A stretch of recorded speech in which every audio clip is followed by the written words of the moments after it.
Hey guys, in this video I will be reviewing the Zacme 8-quart mixer. Zacme was kind enough to send me the 8-quart mixer for review.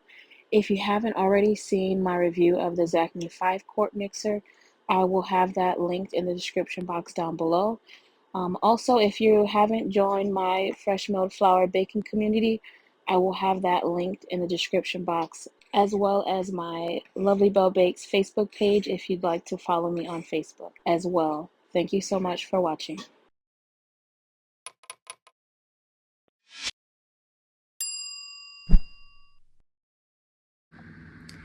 Hey guys, so today I'm going to be making 4 loaves in the Zacme commercial 8-quart mixer. Zacme was kind enough to send me this mixer, and so I probably have it overloaded. As you can see, there's a whole lot of flour in here. I'll get the dough weight once I go to shape it.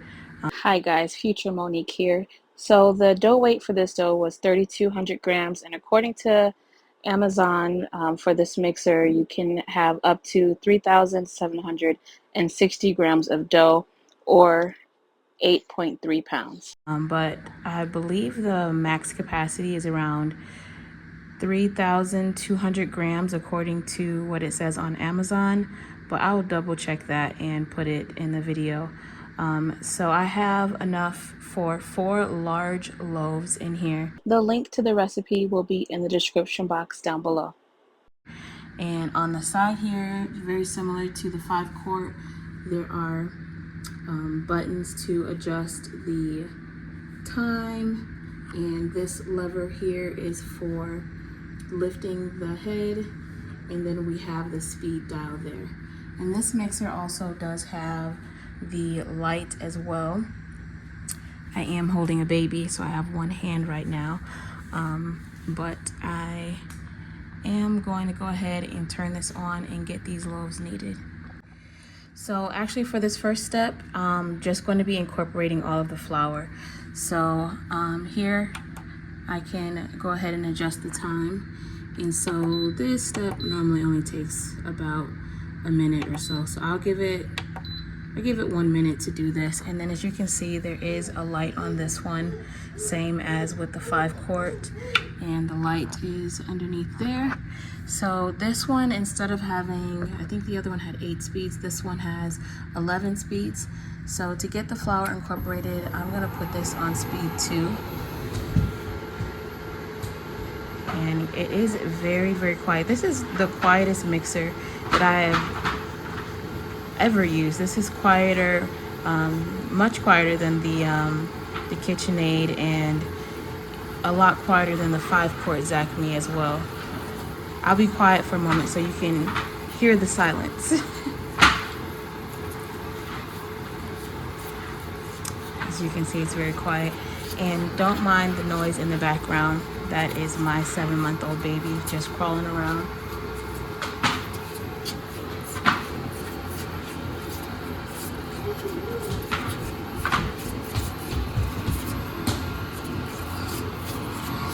And when the timer runs out, it will beep, letting us know that it is done. And at that point, I'm gonna just cover it and let it sit until I come back to add in the salt and the yeast.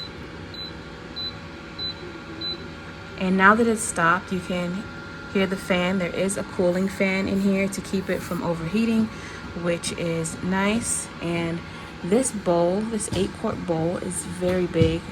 I do like that as well. Hey guys, so I wanted to do a quick comparison with the KitchenAid dough hook, just to show how heavy these pieces are for this commercial Zacme mixer. So the KitchenAid commercial mixer dough hook is 414 grams, and for the Zacme, it is 495 grams. This dough hook is very solid and very heavy. Hi guys, so I'm back. The dough has rested for a good 30 minutes or so. So I added in my salt and my yeast, and now it's time to actually knead the dough. So I'm gonna come over here and turn it to, start at 2. So with this one, it says that you can knead When using the dough hook, you can go up to speed 4, depending on the quantity of flour that you're using. If you're using, can't remember the amount, I think it's over 1,000 grams of flour, then they recommend kneading on no speed higher than 3, which is still pretty high, especially if you're used to kneading on, say, speed 2 with like a KitchenAid or something like that. So right now I have it on a 2. I'm gonna kick it up to 3. And I'm just gonna let the timer count up so that we can see how long it takes to reach a window pane here. So I will come back once it has gotten to the window pane. While it's kneading, something that I wanted to point out, with how quiet it is, you can hear the dough squishing around. I just thought that was interesting because I've never heard that before really with the mixer, because usually the sound of the mixer is a lot louder than the sound of the dough. So it's kneading and the mixer head is not struggling at all. As you can see, it's not at all wobbling. And so we will see once this comes together. One thing I do want to point out that I do like about this, it has a pause feature. So I can pause it and I don't have to worry about my timer resetting. And then I can hit play and it continues to knead. So I do like that. Now, one thing I'm not a big fan of is, I'm not sure what this is made out of. It doesn't feel like a solid metal, but it also doesn't quite feel like plastic. I'll have to look to see if it says on Amazon what this is made out of. Now the bottom portion, this is definitely metal. Everything below this line, this is actually feels like metal as well. It's just whatever is on this top portion of the housing does not feel like a solid metal. And then here we have the hub, the same as with the 5-quart, where you can put like your pasta attachment here. And this stays into place better than on the 5-quart. On the 5-quart, it's like if you push it, it just falls off. But with this, you have to slide it off, which I do prefer. Okay guys, so it has been 14 minutes and the dough is still kneading. The mixer is not overheating at all. I realized I added a bit more water than I typically add, so it is taking a bit longer to knead. I'm really tempted to add more flour, but I do believe that it will come together, so I'm not going to add more flour, even though I do have some here on the ready in case I need it. But it's coming together well despite the extra water that I added into the recipe.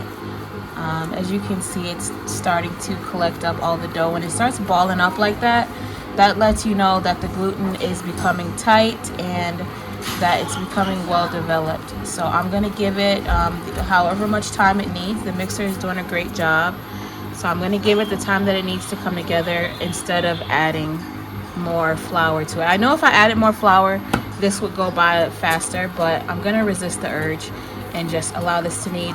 The recipe that I'm using is my easy whole wheat sandwich bread with no additives. This is the recipe with the Yudane, and so that's where I accidentally added in the extra water, was in the Yudane. I just used some cream of wheat that I had, not keeping in mind that it had extra water in it, and so my dough was a bit more wet, but it is coming together. And I'm using hard red wheat, which can definitely handle higher hydration better than hard white. So I know that I don't need to add more flour, especially with the hard red, because it holds water very well. Okay, so it's been almost 20 minutes now and I resisted the urge to add more flour. I didn't scrape down the bowl either, and as you can see, it did end up coming together nicely. So we should have a pretty good window pane now. I'm gonna go ahead and set up my phone to be able to do a window pane test.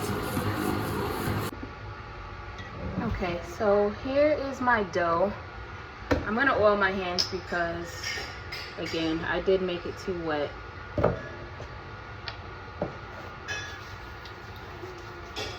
So let's go ahead and do a window pane test. Wait, let me see your face. There's our window pane.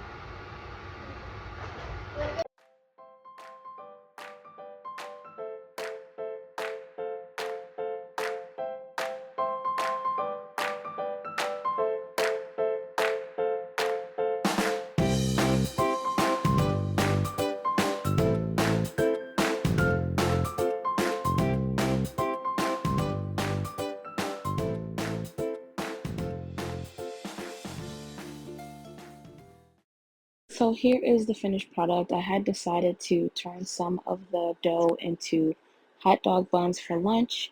And so I have 16 hot dog buns and 3 loaves of bread. The mixer did a wonderful job. If you are looking for an affordable mixer that can do up to 4 loaves of bread, I highly recommend this mixer. I don't know, however, if it will stand the test of time, as I have only had this for a short time. Thank you for watching.